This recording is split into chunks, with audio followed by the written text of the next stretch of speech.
ይህ በእንዲህ እንዳለ አዲሱን ኃላፊነት የሚቀበለው እንደቀድሞ ሁሉ በከፍተኛ የትግልና የህዝብ አገልጋይነት ስሜት ነው ሲሉ አቶ ታምራት ላይኔ የፌዴራሉ መንግስት ምክትል ጠቅላይ ሚኒስትርና የመከላከያ ሚኒስትር ዛሬ አስታወቁ።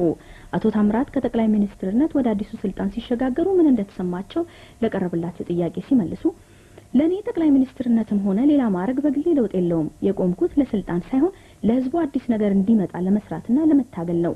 በሚያስፈልገው ቦታ ሁሉ ለመስራትም ዝግጁ መሆኔን እርግጠኛ ነኝ ብለዋል።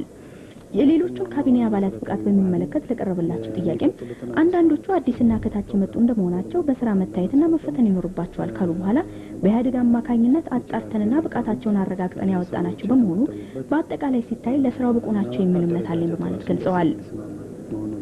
አዲሱ አስፈጻሚ መስሪያ ቤቶች አወቃቀር ቢሮክራሲያዊ ማነቆን በመክታት ረገድ ስለሚኖረው አስተዋጽኦ ሲገልጹ በአዲሱ አደረጃጀት ችግሩ በማግስቱ የሚፈታ ነው ባይባልም በረጅም ጊዜ ትግል ግን ከፍተኛ ለውጥ እንደሚያስገኝ እምነታቸው መሆኑን አመልክተዋል።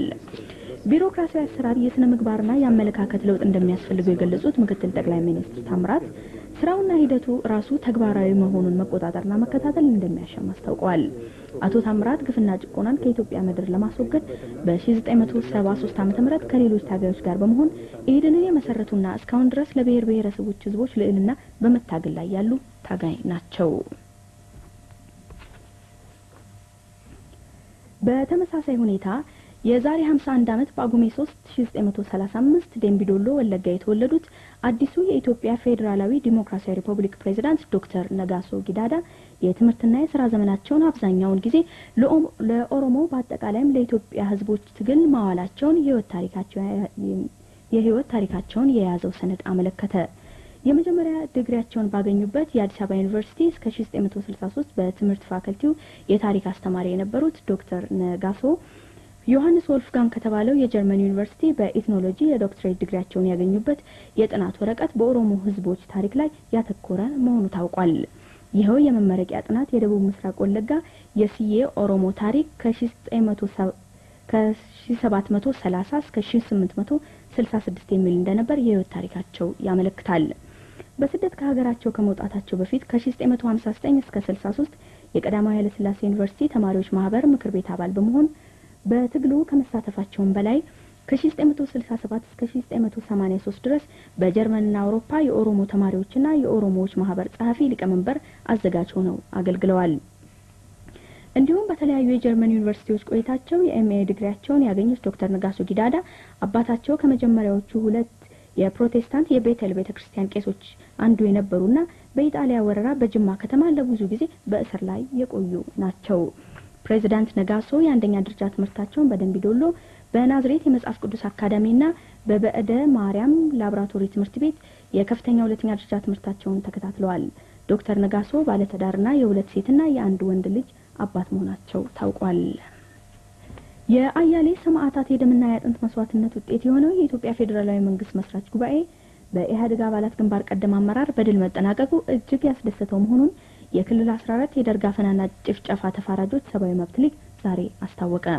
ሊጉ ለአዲሱ ፌዴራላዊ መንግስት ባስተላለፈው መልእክት የኢትዮጵያ ህዝቦች አብዮታዊ ዲሞክራሲ አንጣርተው የሚያውቁት ጠቅላይ ሚኒስትር መለስ ባለትዳርና የሁለት ልጆች አባት መሆናቸው ታውቋል።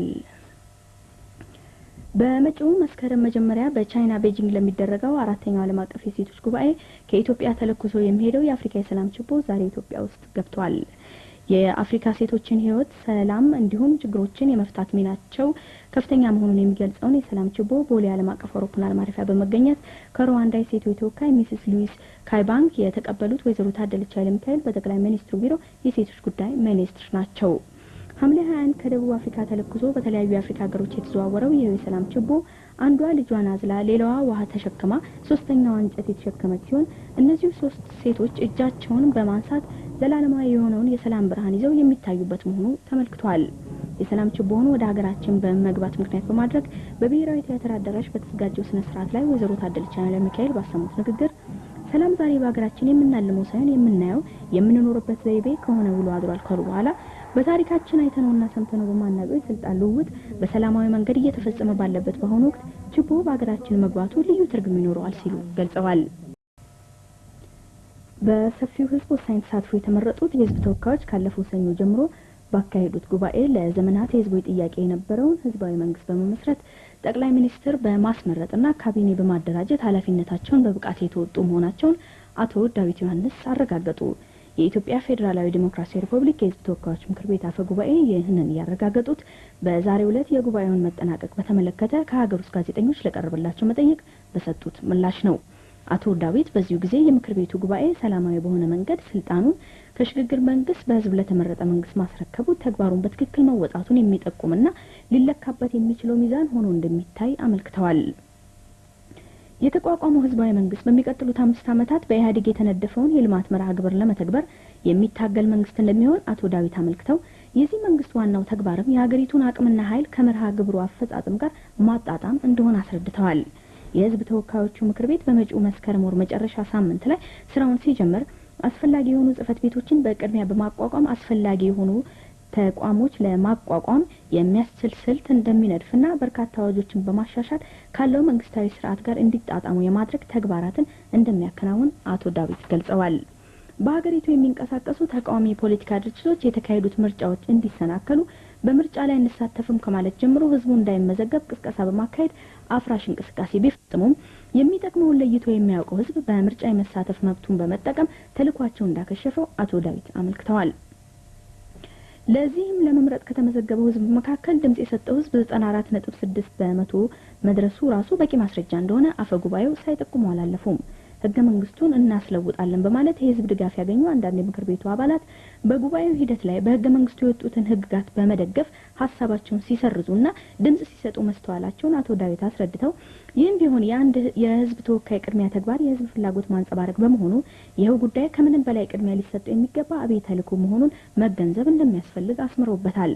ወይዘሮ አልማዝ መኮይ የፌዴራሉ ምክር ቤት አፈ ጉባኤ በበኩላቸው በምክር ቤቱ የ4 ቀናት ቆይታ የተከናወኑት ተግባራት በመዘርዘር ካስረዱ በኋላ በፌዴራሉ ምክር ቤት ውስጥ አብዛኛዎቹ ተወካዮች በክልሎች መስራች ጉባኤዎች ላይ ተወክለው እንደመጡና የወደፊት ኃላፊነታቸውን ህገ መንግስቱ በስራ ላይ መዋሉን ማረጋገጥ እንደሚሆን የገለጹ መሆናቸውን ሪፖርተራችን ሰለሞን ተከስተ ዘግቧል።